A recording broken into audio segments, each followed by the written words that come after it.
श्री कृष्ण कन्हैया लाल की आनंद कंदम प्रभुदेव चंद्रम व्रजेश रूपेण पुरापि जातं प्रविश्य प्राप्तं प्रियप्राणनाथं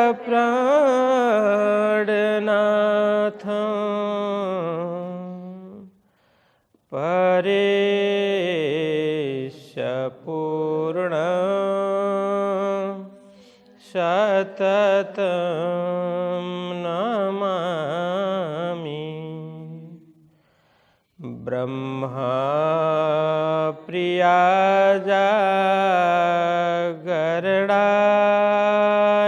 जाता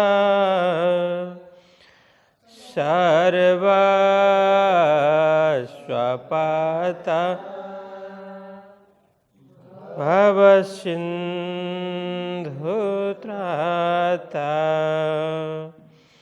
विज्ञानदाता निजधर्मधाता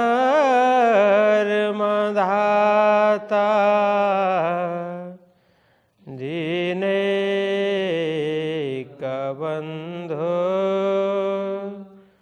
शरणं प्रपद्ये दीनैकबन्धो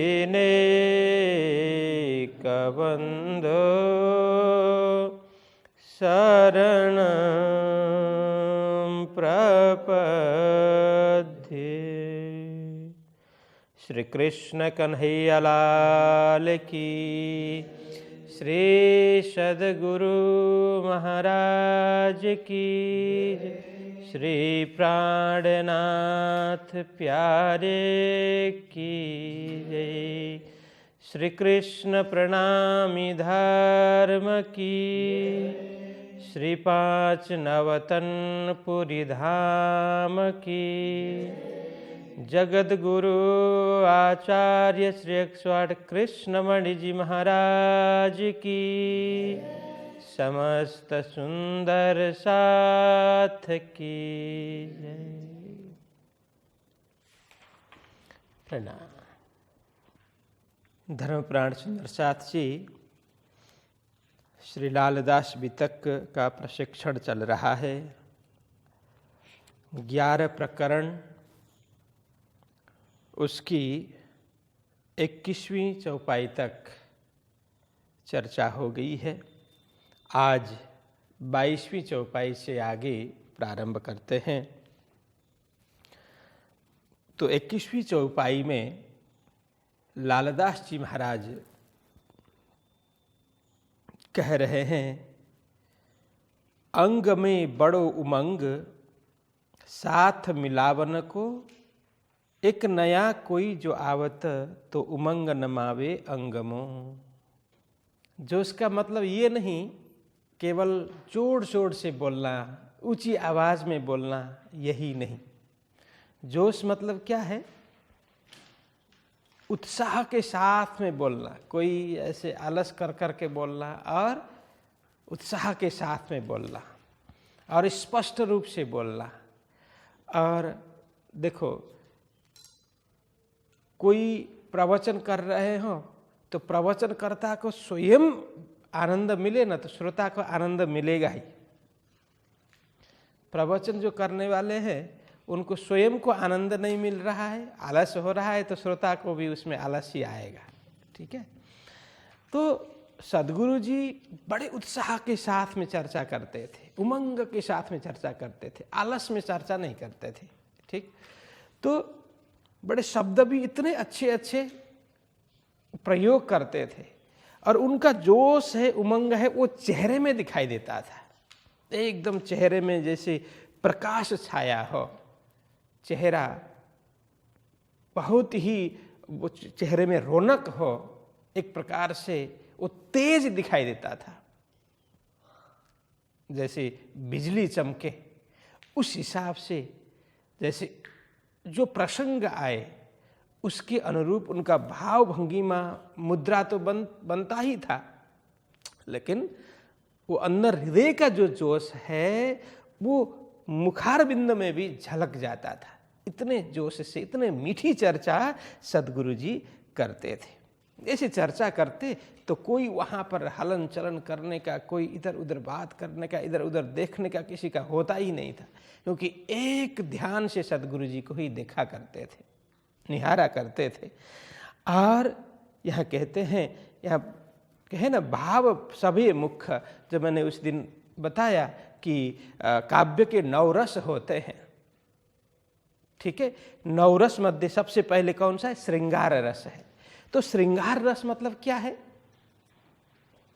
जैसे राज्य के श्रृंगार का वर्णन करना हो, श्यामा जी के श्रृंगार का वर्णन करना हो, सुंदर साथ के श्रृंगार का वस्त्र आभूषण का वर्णन करना हो, नख सीख लो वर्णन श्रृंगार। तो श्रृंगार करते हैं तो मुख मुद्रा भी बड़ा उसी प्रकार से श्रृंगारित हो रहा हो, इस प्रकार से उनके हाव भाव मुख मुद्रा लगते हैं। श्रृंगार, उसमें शब्द छटा अलग अलग अच्छे अच्छे शब्द होंगे, उसी प्रकार की नयन होंगी, आंखें उसी प्रकार से चमक रही होंगी, मुखारबिंद उसी प्रकार से चमक रहा होगा। श्रृंगार वर्णन है ना, इसीलिए वो श्रृंगार सबसे पहला रस है श्रृंगार। और श्रृंगार कर रहे हैं और एकदम उत्तेजित होकर के तो वीर रस में श्रृंगार की चर्चा करें तो वो काव्य के हिसाब से गलत माना जाएगा, काव्य योग्य नहीं है। तो श्रृंगार है मधुर वाणी में, उसी प्रकार से खुशी होकर के प्रसन्न मुद्रा में जिसको वर्णन किया जाता है वो श्रृंगार रस है। उसके बाद में जैसे हास्य रस है, कहीं श्री कृष्ण और गोपियों के साथ में जो लीला होती है, कभी कभी हास्य प्रसंग भी है ना, कई बार हास्य प्रसंग है। जैसे बीतक में भी दिल्ली में एक प्रसंग आता है, लक्ष्मीदास पर हंसी करके एक प्रसंग आता है बीतक में। वो प्रसंग है सुंदर साथ को बीच बीच में हंसाने के लिए है, लेकिन उसमें भी एक उपदेश होगा, उसमें भी एक संदेश होगा, संदेश छुपा हुआ है। लेकिन वो जोक्स बोलना, बीच बीच में रमूज करना, और प्रसंग तो हास्य का है, लेकिन एकदम निराश होकर के, उदास होकर के बोले तो फिर उसका वो काव्य रस के आधार पर नहीं कहा जाएगा। वो हंसते हुए मुख मुद्रा ऐसे, मतलब प्रसन्न चित्त हंसते हुए बोलना चाहिए, जैसे हंसाने का प्रसंग हो तो, ठीक है। उसी प्रकार से जो करुण है, कई करुण प्रसंग होंगे हमारे सामने, करुण प्रसंग, करुण घटना होगी, और उसमें मुख मुद्रा है एकदम मलिन होना चाहिए, स्वर है गले में अभी रुक रहा हो, इस तरह से, मतलब गला अवरुद्ध बोलते हैं ना, तो उस हिसाब से ये करुणा है ना, करुणा का भाव वहां जगना चाहिए। तो करुण प्रसंग में ऐसे रौद्र है, रोने का प्रसंग है, ठीक है। कोई रोने का प्रसंग चल रहा हो और कोई हंस दे वहां, तो वो मूर्ख कहा जाएगा, है ना। कहीं किसी की मृत्यु में गए और वहां जाकर के अपनी हंसी की, आनंद की बात करने लग जाए, प्रसंग छेड़ दे, तो वो मूर्ख कहा जाएगा ना। तो किसी की मृत्यु में गए तो दूसरे दुखी हो रहे हैं, तो कम से कम उनके साथ में अपने साथ मिलाना चाहिए, कम से दुख व्यक्त करना चाहिए। इसी प्रकार से रौद्र प्रसंग ऐसा हो तो वहाँ उसी प्रकार से मुख मुद्रा भी उसी प्रकार से होना चाहिए। जैसे वीर है, वीरत्व की चर्चा चल रही है, वीर युद्ध कर रहे हैं, वीर भूमि में युद्ध कर रहे हैं, और हम वहाँ शांत रस से चर्चा करें तो वह भी योग्य नहीं है। वीर की भाषा ही अलग होती है। जैसे चर्चा करते हैं तो हाँ, वीर अभी बाण मार रहे हैं, युद्ध कर रहे हैं ढाल तलवार से, वो सब सज धज है, कमर बांध करके तैयार है, उस प्रकार से शब्द छटा निकलने चाहिए। तो ये 9 रस अलग अलग प्रकार से, अंतिम के यहाँ है भयानक है, विवत्स है। विवत्स मतलब घृणित, विवत्स का मतलब है घृणित प्रसंग। जैसे अब कोई एक्सीडेंट में कोई मारा गया, एकदम उसका शरीर किसी एक्सीडेंट में पूरा गाड़ी के नीचे आया, ट्रेन के नीचे आया। तो एक तो करुण भी है, करुणा भी है, मतलब वहाँ पर दुख है, लेकिन अब वो कितना वो दृश्य देख करके घिन आता है ना। जैसे किसी कहीं पे मतलब घाव का प्रसंग आए, घाव से जैसे पीप मवाद वगैरह बह रहे हैं, ऐसा प्रसंग जब आए तो उसको बोलते विभत्स है, वो घृणित प्रसंग है। तो इस प्रकार का प्रसंग जब बोलते हैं तो फिर वो चेहरे में उसी प्रकार से घिन का भाव झलकना चाहिए। तो उसको बोलते हैं काव्य रस से युक्त होकर के चर्चा करना, बोलना। तो सद्गुरु जी इसी प्रकार से जैसा प्रसंग आए, जैसे जो रस का प्रसंग निकले, उसी प्रकार का रस झलकता था उनके शरीर में, उनके चेहरे में, उनके हाव भाव में। तो इस तरह से चर्चा करते थे और विशेष करके ब्रजरास को बड़ा महत्व दे दे करके चर्चा करते थे। यहाँ कहा बड़ो दिखावत बोझ, है ना। तो एक एक शब्द शास्त्रों के शब्द है, महापुरुषों के शब्द है, आप्तवाणी है, संत वचन है, वो एक एक शब्द का क्या भाव है, क्या रहस्य है, यह स्पष्ट कर करके बताते थे। तो ये करते करते अब लालदास जी महाराज ने क्या बताया, अंग में बड़ो उमंग साथ मिलावन को। देखिए, जब धामधनी ने आज्ञा क्या की थी कि अब आप क्या करो कि अनेक आत्मा यहाँ पर आई है, संसार में भूली है, तो उनको सब जागृत करके परमधाम ले आओ, एकत्रित करो, ऐसा कहा था ना। तो सद्गुरु जी सबसे पहले कौन मिले सद्गुरु जी को? गांगजी भाई। गांगजी भाई के रूप में परमधाम की एक आत्मा मिल गई। तो एक एक को वो चुनते थे, अरे कहाँ मिलेगी, कहाँ मिलेगी मेरी सखी, मेरी अंगना कहाँ मिलेगी। देखिए, जैसे हमने कोई माला पहनी है, कीमती माला पहनी है, मोती की माला हमने पहनी है, और अंधेरे में मोती की माला डोरी टूट गई और मोती की माला फर्श में गिर गई। तो अब लाइट कुछ है ही नहीं, बत्ती कुछ है ही नहीं, अब क्या करेंगे? दूसरे दिन ढूंढेंगे ना, जब उजाला होगा तो ढूंढेंगे। तो एक एक कहाँ का एक एक मोती के दाने जो हजारों रुपए की यदि हो तो हम कितने वो बारीकी से ढूंढते हैं, है ना। एक एक कोने कोने में ढूंढते हैं कि नहीं। अरे कोई बात नहीं, छोड़ दो, ऐसा थोड़ी बोलेंगे, बड़ा मेहनत करके ढूंढते हैं कि नहीं, ढूंढते हैं ना, क्योंकि कीमती है। इसी तरह से सद्गुरु जी के लिए सारी अंगना वो मोती के दाने के समान है, इसलिए वो इतना महत्व देते हैं कि ये तो किसी भी तरह से मुझे ढूंढ करके एकत्रित करने हैं, एक एक धागे में पिरोना है और राज्य के चरण में ले जा करके सबको समर्पित करना है, वहाँ पहुँचाना है। ये सद्गुरु जी की भावना है। इसलिए यहाँ कहते हैं कि अंग में बड़ो उमंग। जब कोई भी एक सुंदर साथ आता ना, नया नया आमदनी, जैसे कोई कमाई करता है, जैसे प्रतिदिन 100 रुपये की कमाई करता हो, तो एक दिन 101 रुपया अथवा 110 रुपया हो गया तो वो कितना खुश होगा ना, है ना। तो इसी तरह से सद्गुरु जी के लिए तो सुंदर साथ का आना वही कमाई है ना, क्योंकि उनका लक्ष्य ही वही है कि सुंदर साथ ऐसे ब्रह्म आत्माओं को जागृत करके वो परमधाम का मार्ग बताना और राज्य के चरण बताना, यह सद्गुरु जी का एक ही लक्ष्य है। इसलिए एक कोई नया सुंदर साथ आए, किसी के माध्यम से उनकी चर्चा सुन करके, कथा सुन करके, या कोई सुंदर साथ चर्चा कथा सुन करके जाए और बाहर चर्चा करेंगे ना, कोई पनिहारी पानी लेने के लिए जाएंगे तो वहाँ चर्चा करेंगे, कोई खेत में कोई वाड़ी में जाते हैं तो वहाँ चर्चा करेंगे, कोई बाजार में जाते हैं काम के लिए तो वहाँ चर्चा करेंगे। अरे सद्गुरु जी की ऐसी वाणी, इतनी ओजस्वी तेजस्वी वाणी है, परमधाम की वाणी है, वो हम सबको जागृत करने के लिए आए हैं, करके सब चर्चा करते हैं। तो किसी भी तरह से लोग जुड़ करके वहाँ पहुँच जाते हैं, कोई सुंदर साथ के माध्यम से, कोई किसी माध्यम से आते हैं। तो सद्गुरु जी को इतना आनंद उनको होता था, इतने आनंदित होते थे। ये है अंग में उमंग बड़ो उमंग, वो स्वयं के शरीर में मतलब वो एकदम पुलकित हो जाते थे, रोम रोम उनके पुलकित हो जाते। साथ मिलावन को एक नया कोई जो आवता, एक नया भी कोई सुंदर साथ आए जागृत होने के लिए, मंत्र लेने के लिए, वो ज्ञान लेने के लिए, तो कहते हैं तो उमंग न मावे अंगम। सद्गुरु जी के अंग में उमंग नहीं समाता था, इतने प्रसन्न हो जाते थे, इतने आनंदित हो जाते थे।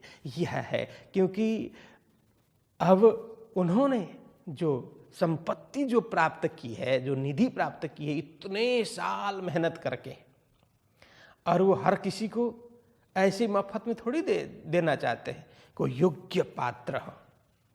देखिए यही होता है कि बड़े महापुरुषों और साधारण लोगों में यही अंतर होता है। महापुरुष क्या चाहते हैं? अपनी की गई संपत्ति है, कमाई है, योग्य व्यक्ति के पास चली जाए ताकि वह भी योग्य व्यक्ति को दे और उसका विस्तार करे। और साधारण माया में पड़े हुए लोग क्या करेंगे कि कोई नहीं, अब खुद भी बहुत मेहनत से नहीं कमाया और वो किसी को भी सौंप देते हैं। जैसे चाहे ज्ञान की बात हो, चाहे सांसारिक संपत्ति की बात हो। देखिए गृहस्थी में क्या होता है, पुत्र योग्य हो या अयोग्य हो, अपनी संपत्ति सब पुत्रों को ही देते हैं, है ना, उसमें योग्य अयोग्य देखते नहीं है। लेकिन संतों में क्या होता है, त्यागियों में क्या होता है कि अब जो हमारे पास संपत्ति है वो कौन योग्य है, इसको और अधिक रूप से कौन विस्तार कर पाएगा, कौन संरक्षण कर पाएगा, वैसे लोगों को ढूंढ करके, वैसे लोगों को चयन करके इसको आगे बढ़ाते हैं। यही फर्क है। देखिए अब प्रसंग तो बहुत अच्छे अच्छे आएंगे, तो अभी फिर ये रह जाएगा। तो इसीलिए सद्गुरु जी यहाँ कोई एक सुंदर साथ आए उस ज्ञान को लेने के लिए, उसको धारण करने के लिए, आत्म जागृति के लिए कोई आए तो बड़े प्रसन्न हो जाते थे। यहाँ तक प्रसंग चला। अब हम आगे यहाँ कहते हैं, अब कहो कबीला श्री मिहिराज का, करी श्री देवचंद्र जी मेहरा, आवे नहीं हिसाब में ये तो करी फेरा फेरा। अब ये 22वीं चौपाई है। यह कहते हैं लालदास जी महाराज, सुंदर साथ जी। अभी तक हमने किसके परिवार सुने? सद्गुरु जी के परिवार, एक सांसारिक लौकिक परिवार, अलौकिक परिवार, दोनों के नाम सुने। और फिर गांगजी भाई के परिवार के नाम, उनके सदस्यों के नाम हमने सुने। अब हम कहाँ जा रहे हैं, क्या कहने जा रहे हैं? तो कहते हैं अब कहो कबीला श्री मिहिराज का, मिहिराज जी के परिवार के नाम अब यहाँ हम कहेंगे। करी श्री देवचंद्र जी मेहरा, जिनके ऊपर मेहराज जी के साथ साथ मेहराज जी के परिवार के ऊपर श्री देवचंद्र जी महाराज ने खूब कृपा की, खूब मेहर की, आवे नहीं हिसाब में। दो सद्गुरु जी की जो कृपा रही श्री मेहराज जी के परिवार के ऊपर, उनके ऊपर, तो यह कहते हैं आवे नहीं हिसाब में। कितनी कृपा की है उसका कोई पारावार नहीं है, कोई हिसाब नहीं है, कोई गिनती ही नहीं कर सकता। इतनी कृपा उनके ऊपर, इतने मेहर बरसाया सद्गुरु जी ने मेहराज जी के परिवार के ऊपर। ये तो करी फेर एक बार दो बार नहीं, बारंबार उनकी मेहर की कोई हिसाब ही नहीं है। अपार मेहर सद्गुरु जी की रही उन परिवारों में। उन परिवार के मैं नाम गिनाऊंगा। या कहते हैं केशव ठाकुर पिता कहियत, माता बाई धन, श्री इंद्रावती जी की वासना, सौंपा धन तन मन। या कहते हैं केशव ठाकुर पिता कहियत। अब श्री मेहराज जी के साथ में जोड़ करके बोल रहे हैं, वो ध्यान देना। केशव ठाकुर पिता कहियत, मेहराज जी के पिता कौन है? केशव ठाकुर है। माता बाई धन, जो माता जी का नाम धनबाई है। श्री इंद्रावती की वासना, स्वयं श्री मेहराज जी कौन है? इंद्रावती की वासना है। उनके शरीर का नाम मेहराज है, उनके अंदर इंद्रावती की वासना विद्यमान है। सौंपा धन तन मन, सौंपा मेहराज जी ने सौंपा कहाँ पर? सद्गुरु जी के चरणों में धन, संपूर्ण सांसारिक धन भी सौंपा, तन भी समर्पण किया, मन तो है ही, तन मन धन से सद्गुरु जी के चरण में समर्पित हो गए ऐसे मेहराज जी। तो उनके आगे बोलते हैं स्त्री घरों फूलबाई, उनकी धर्मपत्नी फूलबाई, जिनका नाम फूलबाई है। दूजी बाई श्री तेज, तो दूसरी धर्मपत्नी जिनका नाम है तेज बाई, मतलब तेज कुंवरी बाई। तो पहले फूलबाई, दूजी बाई श्री तेज, दूसरी तेज बाई है। श्रीजी साहेब जी धाम धनिय को इन्होंने पाया सहेजा, या कहते हैं श्री जी साहेब मतलब श्री प्राणनाथ जी को, श्री महराज ठाकुर को अपने धाम धनी के स्वरूप में, धाम धनी स्वरूप श्री प्राणनाथ जी को सहजता से, सरलता से इन्होंने पति रूप में प्राप्त कर लिया। यहाँ कहते हैं श्री जी साहेब जी धाम धनी को, श्री जी साहेब जी जो धाम धनी स्वरूप श्री जी साहेब जी है, उनको इन्होंने मतलब फूलबाई एवं तेजबाई दोनों ने पाया सहज, प्राप्त किया। सहज मतलब सरलता से, सहजता से प्राप्त कर लिया। भाई गोवर्धन कया जासो पहले श्री देवचंद्र जी सो मिलाप, भई प्राप्त श्री मिहिराज को हक्के मेहर करी आप। या कहते हैं अब भाई गोवर्धन कया, उनके भाई गोवर्धन जी है। देखिए अब वैसे तो सबसे बड़े भाई है हरवंश जी है, फिर श्यामल जी है, ये तीसरे नंबर में गोवर्धन जी, लेकिन गोवर्धन का नाम यहाँ पहले ले रहे हैं। भाई गोवर्धन कया जासो पहले श्री देवचंद्र जी सो मिलाप। देखिए महत्व किसका होता है इसके लिए बता रहे हैं। महत्व जो अध्यात्म क्षेत्र में जो आगे बढ़े, जिनके माध्यम से हमें ज्ञान मिला, उनका बड़ा भारी महत्व होता है। इसलिए यही महत्व बताने के लिए यहाँ बोल रहे हैं भाई गोवर्धन कहा, उनके भाई हैं गोवर्धन जिनका नाम है। जासो पहले श्री देवचंद्र जी सो मिलाप, बस जिनका सबसे पहले श्री देवचंद्र जी महाराज सदगुरु जी से मिलाप हुआ था, है ना। प्राणनाथ जी से पहले गोवर्धन भाई का मिलाप हुआ था ना, तो यही कह रहे हैं जासो पहले श्री देवचंद्र जी से मिलाप, भई प्राप्त श्री मिहिराज को हक्के मेहर करी आप। देखिए भई प्राप्त श्री मिहिराज को, देखो यह श्री प्राप्त के साथ में श्री जुड़ा हुआ है, वो श्री इधर होना चाहिए, अलग होना चाहिए। भई प्राप्त हो गए, कौन? सदगुरु जी प्राप्त हो गए। तो मिहिराज जी को सदगुरु जी प्राप्त हो गए, किनके माध्यम से? गोवर्धन जी के, गोवर्धन भाई के माध्यम से श्री मिहिराज जी को सदगुरु जी प्राप्त हो गए। हक्के मेहर करी आप, आपके ऊपर, मिहिराज के ऊपर स्वयं साक्षात परमात्मा ने मेहर करके ऐसे समर्थ सदगुरु जी प्राप्त करा दिया। ये कहने का मतलब है परमात्मा की मेहर एवं गोवर्धन भाई के माध्यम से उन्हें सदगुरु जी मिल गए, ये कहने का मतलब है। वासना ठाकुर गोवर्धन की गुणवंती बाई नाम, और भाई उद्धव जी गोविंद जी से ठाम। या कहते हैं अब गोवर्धन भाई के विषय में कहते हैं, गोवर्धन भाई के परमधाम की वासना का नाम क्या है? गुणवंती बाई। गुणवंती बाई नाम उनका, वहाँ गुणवंती बाई परमधाम की वासना का नाम है। और भाई उद्धव जी, और प्राणनाथ जी के छोटे भाई लघु भ्राता, है ना, अनुज जिसको बोलते हैं, तो ये उद्धव जी है। तो प्राणनाथ जी कितने नंबर के हैं? चौथे नंबर के, है ना। पांचवें नंबर में उद्धव जी। तो यहाँ कहते हैं और भाई उद्धव जी, छोटे भाई हैं। गोविंद जी इस ठाम। देखिए अब गोविंद यहाँ पर नाम आया है, लेकिन किसी वितक में स्पष्ट नहीं बताया कि ये गोविंद कौन है। हो सकता है उनके चचेरे भाई हो, साथ में रहते हो, लेकिन यहाँ कहीं भी बताया नहीं है कि गोविंद जी ऐसे रिश्ते में क्या लगते हैं, ऐसा कुछ बताया नहीं है। तो कहीं कहीं ऐसे विद्वान जन बोलते हैं कि प्राणनाथ जी के चचेरे भाई हुआ करते थे, वो भी उनके साथ में ही रहते थे। तो इस प्रकार से है, वहीं पर गोविंद जी भी रहते थे। और चतुर्भुज कया घर धनियानी पद्मा, वे आए हैं साथ में थे कबीले बीच जमा। यहाँ कहते हैं और उनके घर में ही एक चतुर्भुज भाई भी थे, घर धनियानी पद्मा, जिनकी धनियानी मतलब धर्म पत्नी का नाम पद्मा था।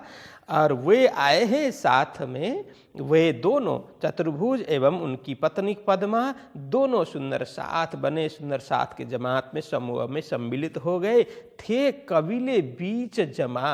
देखिए यहाँ उनके परिवार के साथ में ही, मतलब प्राणनाथ जी महाराज श्री जी के परिवार के साथ में ही वे भी वहाँ रहते थे। ये अर्थ है थे कबीले बीच जमा, या कबीला मतलब ये कुटुंब परिवार उनके साथ, ये लौकिक परिवार में है, लौकिक परिवार की बात है, उनके साथ में ही ये लोग रहा करते थे। अब आगे कहते हैं स्त्री उद्धव जी की नाम बाई भान, ये साथ में आई नहीं करना सकी पहचान। वो कहते हैं स्त्री उद्धव जी की, उद्धव जी प्राणनाथ जी महाराज के अनुज छोटे भाई उद्धव जी, जिनकी वासना का नाम है उत्तम बाई, उत्तम बाई इनका वासना का नाम है। तो उनकी पत्नी कौन है? ये बाई भान, ये भानबाई है। वैसे इसको वो प्रास मिलाने के लिए ऐसा किया है। नाम क्या है? बाई भान, मतलब भानबाई। उद्धव जी की पत्नी का नाम भानबाई है। ये साथ में आई नहीं, ये सुंदर साथ समूह में सम्मिलित नहीं हुई, लेकिन परिवार, लौकिक परिवार गिना रहे हैं ना, इसीलिए वह सुंदर साथ में सम्मिलित नहीं हुई। क्यों? क्योंकि करना सकी पहचान, वो सदगुरु जी को पहचान नहीं पाई, वो ब्रह्म ज्ञान को पहचान नहीं पाई, इसलिए वो उद्धव जी की पत्नी भानबाई सुंदर साथ समूह में सम्मिलित नहीं हो पाई। तो आगे कहते हैं और भाई ठाकुर श्री श्यामल जी ये पीछे ल्याए ईमान, सीताबाई सेवा मिने हे प्रेम जी को पहचानिए। सीतबाई नहीं, सीताबाई, हाँ उसको थोड़ा करेक्ट करना, सीताबाई है। तो और भाई ठाकुर श्री श्यामल जी, और प्राणनाथ जी के एक भाई कौन है? श्यामल जी। यहाँ श्यामल जी बोलते हैं, वो श्यामल जी भी बोलते हैं, श्यामल जी भी बोलते हैं, श्यामल जी ठाकुर। और भाई ठाकुर श्री श्यामल जी, श्री श्यामल जी ठाकुर है एक भाई, ये पीछे लिया है ईमान। इन्होंने बाद में इन्होंने धर्म लिया, बाद में ये दीक्षित हुए। कब? पीछे, मतलब कब? सदगुरु जी के अंतर ध्यान के पश्चात, जब ये प्राणनाथ जी महाराज को नज़रबंद रखा गया हफ्सा में, तब श्यामल जी भाई भी साथ में थे। तो वहाँ पर जब प्राणनाथ जी के ऊपर राज्य की कृपा हो गई, उनके मुखारविंद से वाणी अवतरण होने लगी, जो उस समय उनका प्रभाव जब देखा श्यामल जी ने, फिर उनको विश्वास आया, ईमान आया, अरे इतना भारी महत्व है इनका, ये ज्ञान तो अगाध है, मुझे भी यह ज्ञान धारण कर लेना चाहिए। तो प्राणनाथ जी महाराज को उसी समय उन्होंने गुरु धारण कर लिया, अपने भाई को ही गुरु बना लिया, और वहाँ पर ईमान उनको आया, विश्वास आया इस धर्म के प्रति। तो कहते हैं सीताबाई सेवा मिने है प्रेम जी को पहचान। सीताबाई कौन है? श्यामल जी की धर्मपत्नी है सीताबाई। तो सीताबाई सेवा मिने, वो खूब सेवा करती थी, वह भी साथ में आई, वह भी खूब सेवा में अग्रसर थी। है प्रेम जी को पहचान। अब ये प्रेम जी है, यही श्यामल जी और सीताबाई के पुत्र हैं प्रेम जी। उनको भी बहुत उनको विश्वास आया, प्रेम जगा सदगुरु जी के चरण पर, धर्म में उनको प्रेम जगा। और यहाँ आगे भी कहते हैं दो पुत्र हैं प्रेम जी और विष्णा, जिसको अब विष्णु होगा, और मूल रूप में विष्णु होना चाहिए, लेकिन यह विष्णा जी बोलते हैं, तो इसी तरह से आया है। तो प्रेम जी और विष्णा जी, विष्णु जी, ये दोनों श्यामल जी भाई एवं सीताबाई के दो पुत्र हुआ करते थे। तो यहाँ कहते हैं और बाई सबीरा ये आई साथ मिने। देखिए यह सबीरा बाई और बाई सबीरा, यह आई साथ में। ये सबीरा कौन है ये भी बताते हैं। और बाई सबीरा, सबीरा बाई यह आई साथ में ने, इस सुंदर साथ में सम्मिलित हो गई प्रेम जी की सुहबत से। हाँ, प्रेम जी की सुहबत से, प्रेम जी के सत्संग से, प्रेम जी के सानिध्य से। मतलब प्रेम जी की पत्नी है सबीरा, सबीरा बाई है, प्रेम जी की पत्नी है। तो साथ में रहते थे, आना जाना सत्संग में सब। तो उनके सत्संग से फल पाया इन्होंने मतलब वो सबीरा बाई ने अपने पति प्रेम जी के सत्संग में, उनके संग के द्वारा सदगुरु जी के चरण तक वे पहुंची, उनका लाभ उनको प्राप्त हुआ, ये अर्थ है। विष्णा जी भाई प्रेम जी का, देखिए अब विष्णा जी, ये भाई प्रेम जी भाई के लिए है। हाँ, विष्णा जी भाई प्रेम जी का आया नहीं साथ में, पर पाया दीदार श्री जी की सुहावत से। अब ये इस नाता में कौन हो गए? प्राणनाथ जी के भतीजे हो गए ना, श्यामल जी के पुत्र है दोनों, विश्वनाथ जी एवं प्रेम जी। तो ये श्री जी के दोनों सांसारिक नाता में भतीजे हो गए, मतलब बड़े भाई के दोनों पुत्र है। एक तो प्रेम जी है, प्रेम जी को पहचान हो गया, और उनकी धर्मपत्नी सबीरा है, वो भी साथ में आई। लेकिन यहाँ विष्णा जी, जो विष्णु है, वो प्रेम जी का ही दूसरा लड़का विष्णु, वो साथ में नहीं आया, वो सुंदर साथ में सम्मिलित नहीं हुआ। परंतु पर पाया दीदार, पर सदगुरु जी का दर्शन करता था, वो आकर के सामने भी बैठता था, दर्शन भी करता था, चर्चा भी श्रवण करता था। और श्री जी की सुहावत से, ये श्री जी अपने चाचा के सुहावत से, श्री जी तो चाचा हो गए ना, नाता में तो चाचा हो गए, तो उनके सत्संग से, उनकी प्रेरणा से आकर के सदगुरु जी के सानिध्य में बैठ कर के खूब चर्चा सुनना, उनके दर्शन करना तो खूब करता था। लेकिन उनको वो धर्म में दीक्षित नहीं हुआ, क्योंकि अंकुर नहीं था, इसलिए वो धर्म में दीक्षित नहीं हो पाया। और आई पूर्वाई साथ बेटा पीताम्बर, बेटे कांजी नांजी तिनके हुए कुर्बान श्री जी पर। और यहाँ कहते हैं और आई पूर्वाई साथ बेटा पीताम्बर। देखिए अब यहाँ कहते हैं कि पूर्वाई ये विष्णु की पत्नी है, वो आ गई धर्म में, साथ बेटा पीताम्बर, वो साथ में।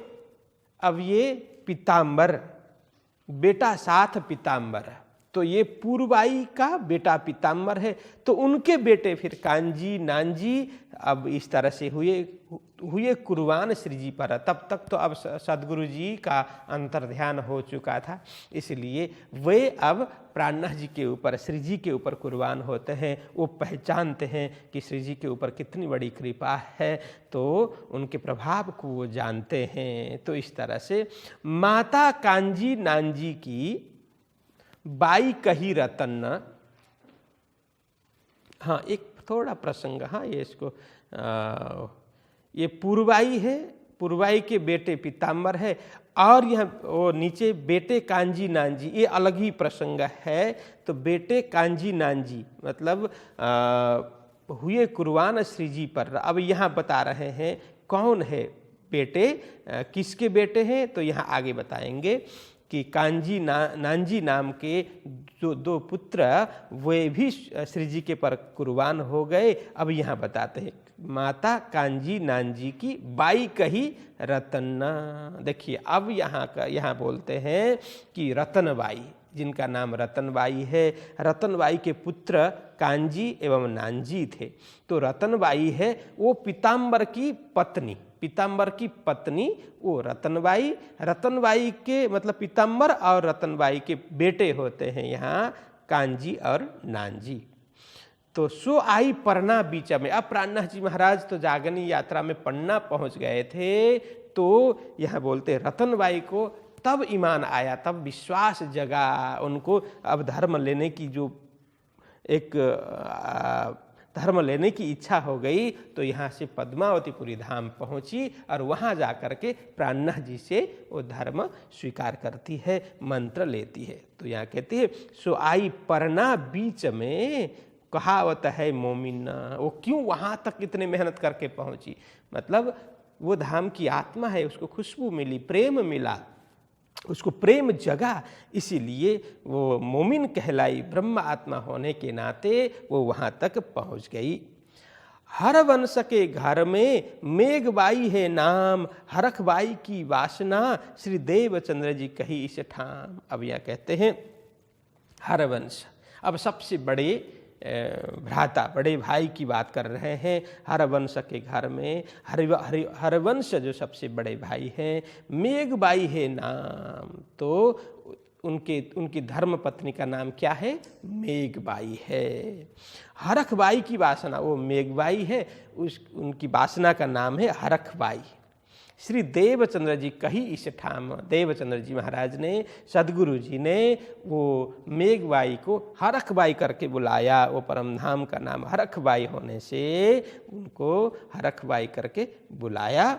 गोकुल दास चलिया आया था साथ में, ये श्री जी का कबीला जो लगा था इनसे। अब कहते हैं, अब यहाँ अलग अलग रूप से जुड़े हुए गोकुल दास चलिया आया था साथ में, साथ में सुंदर साथ में सम्मिलित तो हुआ था गोकुलदास, लेकिन पहले ही वो चल बसा, मतलब धाम चले गए। ये कहने का मतलब है ये श्री जी का कबीला, ये श्री जी के कुटुंब परिवार का वर्णन है जो लगा था इनसे, जो सांसारिक संबंध से जुड़े हुए थे। ये सारे सांसारिक संबंध से जुड़े हुए थे। और आगे कहते हैं, रहे रुद्रो जूनागढ़ में था ए दुकानदार, करी सेवा श्री देवचंद्र जी की जानके धनी निर्धार। जो रुद्रो नाम का व्यक्ति वो भी सुंदर साथ में सम्मिलित हो गया। वो एक दुकान चलाता था, मतलब दुकानदार थे वे। करी सेवा श्री देवचंद्र जी की, उन्होंने खूब सेवा की सदगुरु जी की। जानके धनी निर्धार, निश्चित रूप से हमारे धाम धनी सदगुरु जी हैं करके उन्होंने इस तरह से विश्वास ला करके सेवा उन्होंने की। किन्होंने? रुद्रों ने। कांजी और थावर और पदमसी जीवा नाम, जसोदा और कानबाई पहुँचे ए निज धाम। तो कांजी और थावर और पदमसी जीवा नाम, पदमसी जीवा ये सब नाम है। जसोदा, कानबाई, ये सब सदगुरु जी के समक्ष में, उनके सानिध्य में आकर के ज्ञान प्राप्त कर लिया एवं ज्ञान और प्रेम के माध्यम से वे परमधाम पहुँचे ये निज धाम। ये सभी सुंदर साथ परमधाम को प्राप्त हो गए। डोसा और नैनबाई, मैनबाई और मानबाई करी सेवा श्री देवचंद्र जी की, शादी दीदार की पाई। डोसा वो भी नाम है, और नैनबाई, मैनबाई और मानबाई, ये सभी करी सेवा श्री देवचंद्र जी की, सब सुंदर साथ के जमात में सम्मिलित हो गए, शामिल हो गए और शादी दीदार की पाई। सदगुरु जी के दर्शन की खुशी इनको मिली और सदगुरु जी के साथ साथ इन्हें परमात्मा के भी दर्शन प्राप्त हो गए। सदगुरु जी की कृपा से इन्हें पूर्ण ब्रह्म परमात्मा अक्षरातीत श्री कृष्ण जी के दर्शन हो गए, तो उन्हें बहुत आनंद मिला। यहाँ कहते हैं शादी मतलब खुशी, खुशी को बोलते हैं, आनंद को बोलते हैं। वो दर्शन का आनंद इनको प्राप्त हुआ, दर्शन की खुशी इनको मिल गई। एक भाई मावजी और जो परसोत्तम, राम जी कोठारिय के इन्हों जाना महात्म। एक भाई जो मावजी भाई थे और दूसरे परसोत्तम भाई थे और राम जी कोठारी, इन्होंने भी महात्म जाना, सदगुरु जी का महात्म्य जाना, महिमा जाना, धर्म की महिमा इन्होंने जानी और इसका महत्व जान करके इस ज्ञान को स्वीकार कर लिया, धर्म को स्वीकार कर लिया। और भाई जयमल्ला कहा और जोरू इनकी, ये पीछे आए साथ में सेवा बिहारी जी की करी। तब सदगुरु जी का धामगमन होने के बाद जब ये साथ में सम्मिलित हुए, जयमल भाई, इनकी जोरू मतलब पत्नी, इनकी पत्नी, ये पीछे आए साथ में, मतलब बाद में ये लोग सुंदर साथ में सम्मिलित हो गए। इन्होंने बिहारी जी को सदगुरु मान करके सेवा की। तो आगे कहते हैं, और लक्षो कायस्थनी ये लियाई ईमान, चर्चा सुनने आवत नाई ने भई पहचान। तो कहते हैं और लोगों में कौन कौन है? लच्छो बाई, हाँ, और लच्छो बाई कायस्थ मतलब कायस्थ ज्ञाति, कायस्थ जाति की एक लच्छो बाई जिसका नाम था ये लियाई ईमान। इन्होंने विश्वास तो किया, चर्चा सुनने आवता कि सदगुरु जी के ऊपर विश्वास तो किया, चर्चा सुनने के लिए भी आती थी, लेकिन ना इन्हें भाई पहचाना, पूर्ण रूप से पहचान इनको हुआ नहीं, पूर्ण रूप से इन्होंने सदगुरु जी को जाना नहीं। हाँ, ऐसा होता है ना, हाँ चर्चा बड़ा अच्छा करते हैं, अच्छी चर्चा करते हैं, कथा तो अच्छी करते हैं, ऐसा बोलते हैं, तो क्या समझा, तो समझा तो कुछ नहीं ऐसा होता है ना। तो इस तरह से ये भी चर्चा सुनने तो आती थी सदगुरु जी के पास में, लेकिन वो बहुत गहराई में जा नहीं पाई, क्योंकि अंकुर न होने के कारण ना इन्हें भाई पहचान, इनको कुछ भी पहचान हुई नहीं। तो नारायण सोनी साथ में और आए लीलाधर, ये सेवा में आवत रस पीवत श्रवणों कर। तो नारायण सोनी साथ में वो आ गए और आए लीलाधर, लीलाधर नाम के सुंदर साथ भी सदगुरु जी के चरण में आ गए। ये सेवा में आवत, ये सेवा में आते थे और रस पीवत श्रवणों कर, सेवा भी करते और वे रस पीवत, वो ब्रह्मानंद रस, श्री कृष्ण लीला रूपी रस को पीते थे। किस तरह से? श्रवण इंद्रिय से, कर्ण इसको बोलते हैं कर्णरंध्र, कर्णरंध्र से ये लोग बहुत प्रेम भाव से उस ब्रह्मानंद रस को पान करते थे। ये अर्थ, रस पीवत श्रवणों कर। नहीं तो सुनने को तो क्या बोलते हैं? रस सुनत, चर्चा सुनत बोलना चाहिए ना। रस है ना, वो ब्रह्मानंद रस है। रस तो, रस को तो पिया जाता है, रस को सुना थोड़ी जाता है, रस को तो पिया जाता है। तो किससे? कान से, कर्ण रूप से, कर्णपुट इसको बोलते, कर्णपुट। पुट मतलब क्या है? वो दोना होता है ना, आपको पता है, जैसे छोटे छोटे वो पत्तल का बनाते थे, पात के बनाते थे पहले पहले, क्या बनाते थे? हाँ, दोना। हाँ हाँ, वो उसको पुट बोलते हैं। तो ये कर्णपुट, कान रूपी पुट से वो क्या करते हैं? रस, ब्रह्मानंद रस को पीते हैं, पान करते हैं, ऐसा अर्थ है। तो भाटिया भीमजी था जोरू समेत, ये ल्याया ईमान चर्चा नित सुनत। जो भाटिया जाति है, भाटिया जाति के एक भीमजी भाई थे, तो वे भी अपने पत्नी के साथ में, मतलब जोरू समेत, मतलब अपने पत्नी के समेत ये ल्याया ईमान, उन्होंने भी विश्वास लाया। चर्चा नित सुनत, नित्य प्रत्या करके सदगुरु जी से चर्चा सुना करते थे। मूल जी की धनियानी राय कुंवरबाई नाम, तारतम सुनिया तिनने पूरे मनोरथ काम। मूल जी की धनियानी, मूल जी भाई की धनियानी पत्नी राय कुंवरबाई, जिसका नाम राय कुंवरबाई जिसका नाम था, तारतम सुनिया तिनने, पूरे मनोरथ काम, उन्होंने भी प्रेम पूर्वक तारतम ग्रहण कर लिया सदगुरु जी से और अपने सारे मनोरथ पूर्ण उन्होंने की। मतलब वो परम आनंद प्राप्त करने का जो मनोरथ है वही सदगुरु जी ने पूर्ण कर दिए। गुगलन माँ दिक्री हरवाई नाम तिन्न, कदमों श्री देवचंद्र जी के थी दाखिल मोमिन। यहाँ कहते हैं गुगलन माँ, मतलब माँ, माता गुगलन की दिक्री, ये इस तरह से बोलना है। दिक्री मतलब, अब ये तो गुजराती शब्द है, दिक्री का मतलब पुत्री। तो माँ गुगलन, माता गुगलन की दिक्री, पुत्री, जिसका नाम था हरबाई नाम तिन्ना, हरबाई जिसका नाम है। कदमों श्री देवचंद्र जी के, तो देवचंद्र जी महाराज के चरणों में वे पहुँची। थी दाखिल मोमिन, और जैसे चरण में पहुँचते ही उन्होंने सुंदर साथ में अपना नाम दाखिल करवा लिया, परम धाम का ज्ञान उन्होंने प्राप्त कर लिया, सुंदर साथ में उनको प्रवेश मिल गया। दीव में जो साथ है एक कंसारा जयराम, और धनियानी इनकी थी दाखिल निज धाम। जो दीप बंदर का प्रसंग ले रहे हैं अब, दीप में जो सुंदर साथ थे, एक तो जयराम भाई कंसारा, जो ठीक है कंसारा का काम करने वाले, तो जयराम भाई जिनका नाम था, जयराम भाई कंसारा, और धनियानी इनकी धर्मपत्नी थी दाखिल निज धाम, जो परमधाम में जिनको प्रवेश मिला था, मतलब परमधाम से आई थी। जो परमधाम से आए हैं उनको ही तो प्रवेश मिलता है, इसलिए ये भी परमधाम की आत्मा थी। तो सदगुरु जी के चरणों में आकर के इन्होंने भी वो ज्ञान प्राप्त कर लिया था। गणेश और स्त्री इनकी भोजबाई, बाई देव, भोजो मुजो गंगाबाई, इनो करी बड़ी सेव। यहाँ कहते हैं और सुंदर साथ में जो ये दीप के सुंदर साथ, हाँ, गणेश और स्त्री इनकी गणेश भाई, उनकी धर्मपत्नी, और भोजबाई,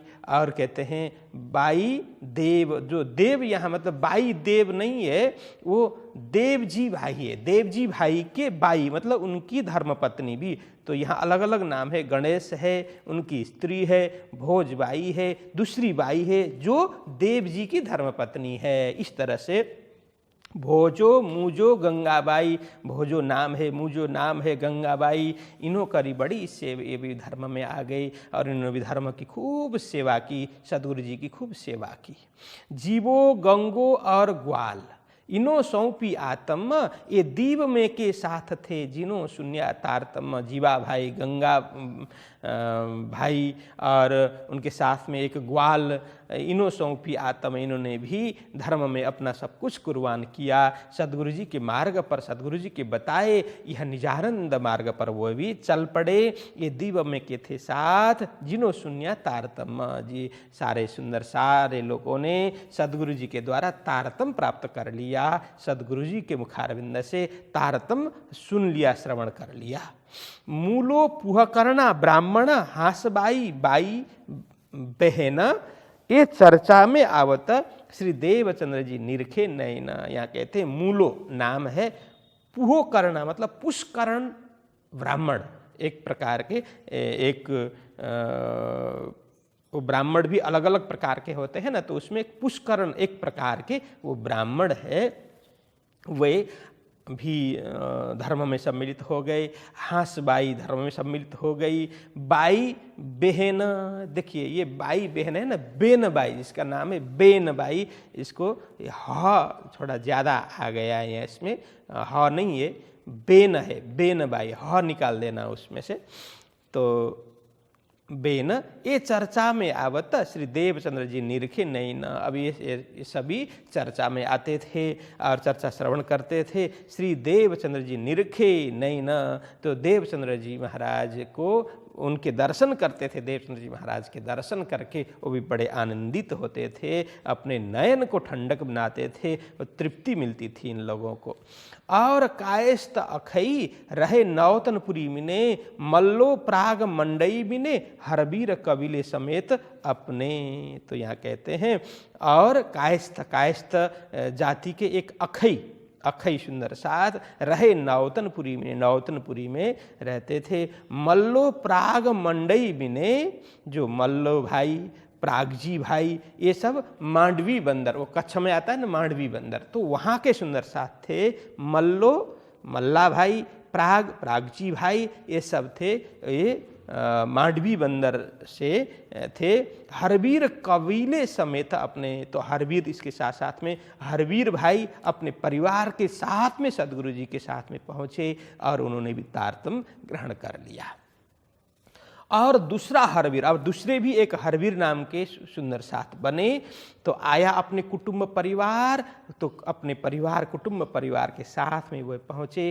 तारतम सुनिया तिन्होंने सदगुरु जी के मुखारविंद से तारतम श्रवण कर लिया, तारतम प्राप्त कर लिया। पहुँचा परवर दिगार, देखिए उन्होंने परवर दिगार, मतलब परवर दिगार किसको बोलते हैं, यह अरबी शब्द है, इसका अर्थ होता है पालनहार।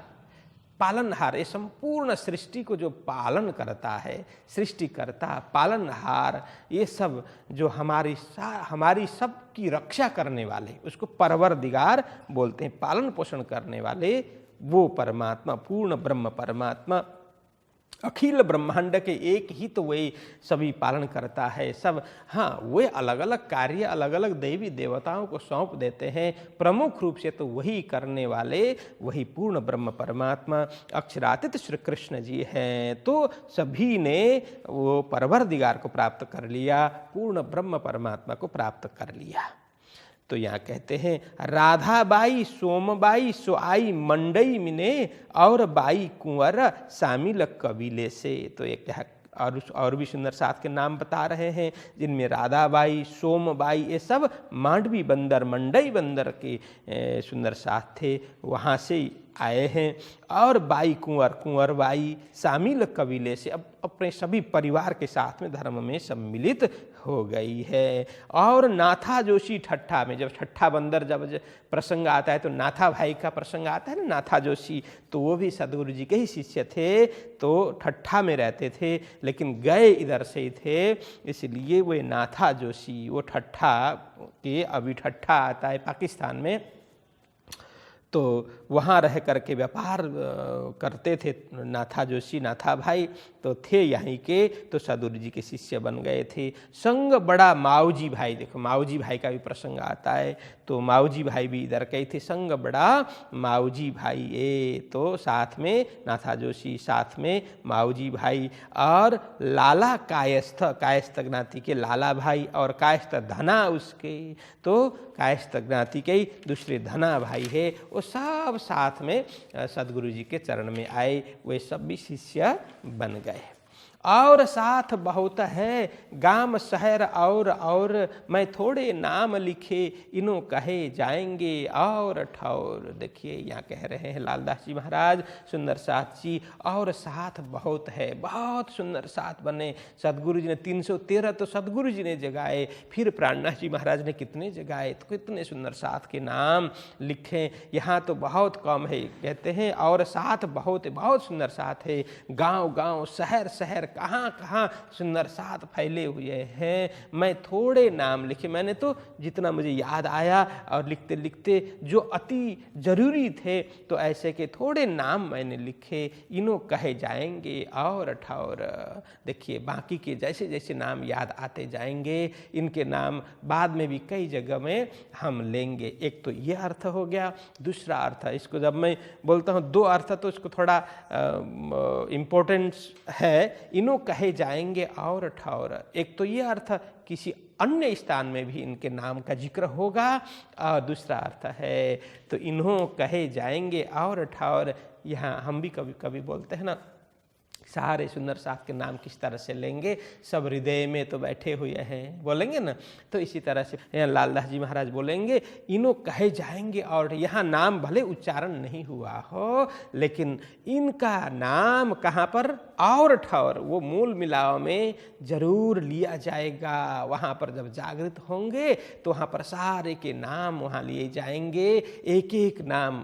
कौन सदगुरु जी के साथ में जाकर के चर्चा सुनते थे, किस तरह से वहाँ जागृत हो गए, किसमें कितना प्रेम था, कितना भाव था, वहाँ एक एक का प्रसंग वहाँ पर फिर दोहराया जाएगा। ये अर्थ है, इनो कहे जाएंगे और ठौर अन्य स्थान में। तो अन्य स्थान में मतलब यहाँ विद्वान जन ये परंपरा में दोनों बोलते हैं कि वितक में अन्य भी कहीं लेंगे, या तो वो मूल मिलावा अन्य, अन्य ठाव मतलब अन्य ठौर मतलब वो मूल मिलावा में भी इसका जिक्र होगा। तो जब क़यामत होगा मतलब ये सब आत्म जागृति को प्राप्त होंगे और मूल मिलावा पहुँचेंगे, वहाँ पर इनका नाम जरूर उच्चारण होगा। इस तरह से वो कहते हैं, श्री महामती कहे ए साथ जी, इन साथ की सिफत सो तो आगे होएगी वक़्त रोज क़यामत। अब लालदास जी महाराज कहते हैं, हे सुंदर साथ जी, इन साथ की सिफत, जो सदगुरु जी के साथ में जुड़े, जिन्होंने सेवा की, जिन्होंने धर्म की सेवा, सदगुरु जी की सेवा, सुंदर साथ की सेवा की, सिफत मतलब महिमा, ये तो ये सुंदर साथ की महिमा ये इस मुख से वर्णन नहीं होगा, लेकिन यहाँ अल्प ही इनकी महिमा गाई गई है। सो तो आए आगे होएगी मतलब आने वाले समय में, भविष्य में इनकी महिमा खूब होगी। देखिए जब तक इंसान जिंदा होता है, खूब परिश्रम करते हैं देश के लिए, धर्म के लिए, तब उनकी महिमा इतनी नहीं होती, लेकिन उनके जाने के बाद में फिर उनके पुरखा, उनके आने वाले पीढ़ियाँ अब ये फिर महिमा गाएंगी, हो कितना बड़ा कार्य किया था। जब तक करते हैं वर्तमान में किसी को पता नहीं चलता, जब जाने के बाद उनकी कमी खलती है, हो कितना पुरुषार्थ था, कितना इन्होंने परिश्रम किया था धर्म के लिए, देश के लिए करके। तो यहाँ लालदास जी महाराज यही बोलते हैं, सो तो आगे होए सी, भविष्य में इनकी खूब चर्चा होगी, जो सुंदर साथ ने धर्म की सेवा की। इस तरह से बोलते हैं। तो भविष्य और बखत रोज क़यामत, जब आत्म जागृति का समय होगा, बखत मतलब समय, रोज क़यामत मतलब क़यामत की घड़ी में जब आत्म जागृति होगी।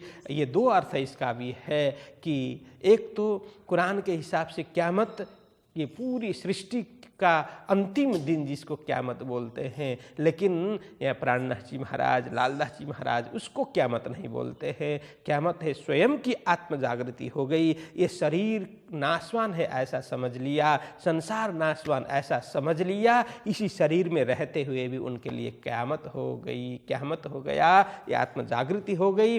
परमात्मा हमारे सम्मुख प्रकट हो गए और सब हमारे लिए व्यर्थ हो गया। तो वही आत्म जागृति, वही क़यामत है। जब ऐसी घड़ी में उन सुंदर साथ की महिमा, उनकी प्रशंसा गाई जाएगी, वो आगे उनका महत्व होगा। इस तरह से वो ये बोलते हैं, वक़्त रोज क़यामत। बोलो कृष्ण कन्हैया लाल की। तो आज यहीं पर विश्राम देते हैं। श्री महामति कहे साथ जी,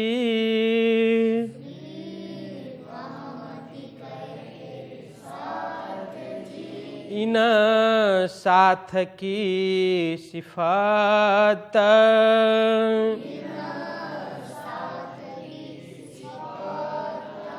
सो तो आगे होएगी,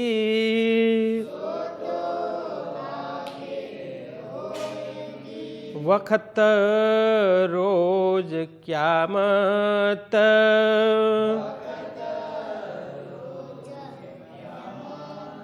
वक़्त रोज क़यामत।